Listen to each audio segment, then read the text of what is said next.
You know that weird feeling you get sometimes? When you look back on a really, genuinely tough time in your life, and you kind of miss it? It's so confusing, right? I mean, you know for a fact you weren't happy, so why the nostalgia? Well, today we're going to dig into exactly that. Okay, so let's jump right in.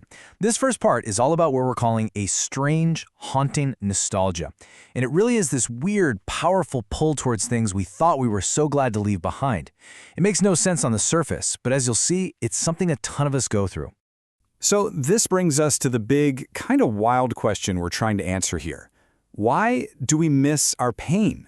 I mean, it sounds completely backwards, doesn't it? Our brains are supposed to want good things and run from bad things. So why do we sometimes find ourselves longing for a time when we were actually suffering? Just think about it for a second. Maybe for you, it's that old job, the one that had you completely stressed out 24/7. Or maybe it's a toxic relationship that you knew wasn't good for you. But you look back now, and there's this little part of you that feels, I don't know, a pull towards it. It's so weird. Look, if any of this is sounding familiar, I just want you to hear this. You are so not alone. Seriously, this is a super common thing, and there's actually some really interesting psychology behind it, which is exactly what we're about to get into. So what is going on in our brains? Well, it turns out our minds have this secret preference, and that's what we're tackling in this next part. We're going to talk about the core reason for all this, our addiction to sameness. So, here's the deal. It boils down to this one idea, the psyche's, or our mind's, addiction to sameness. See, our brains are fundamentally wired to love what's familiar. It's about predictability. It's an old survival instinct, right? The brain just wants to know what to expect. And here's the kicker. It wants that predictability even if what it's expecting is pain. And this right here just lays it all out, doesn't it? Our minds would literally rather choose a predictable suffering, a pain it knows, than an unpredictable freedom. Think about how crazy that is. But it makes sense from the brain's perspective. The unknown is terrifying. The familiar, even when it's awful, feels like something we can handle. And this is exactly where we get twisted up. That old pain becomes so familiar that our brain starts to mess with us.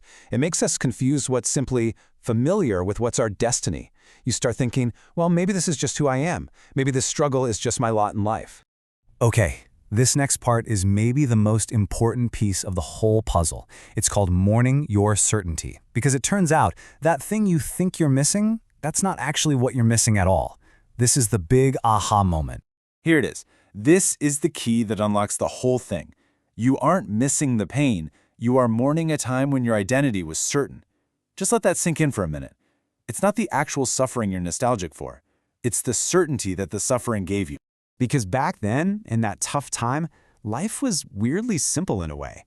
You knew exactly who you were. You were the one struggling, the survivor. You knew what your daily battle was. You knew how to get through the day. You even knew what to expect tomorrow. More of the same. There was a weird comfort in that clarity. So the big takeaway here is learning to separate the feeling from the reality. That nostalgia you feel, it's not for the awful job or the bad relationship. It's for the predictability of it all. To say it one more time because it's that important, you are not mourning the pain, you are mourning the predictability. All right, so it's one thing to understand all this, but what do you actually do about it? How do you move forward? Well, that brings us to our final section, choosing the unknown. Let's talk about how to break that cycle. It really comes down to 3 steps. It sounds simple, but it's powerful. Step 1, thank the past. Seriously, acknowledge what it taught you, how it made you stronger. Step 2, refuse to resurrect it. This is the hard part. You have to actively decide you're not going back there. And that opens the door for step 3. Step bravely into the unknown present.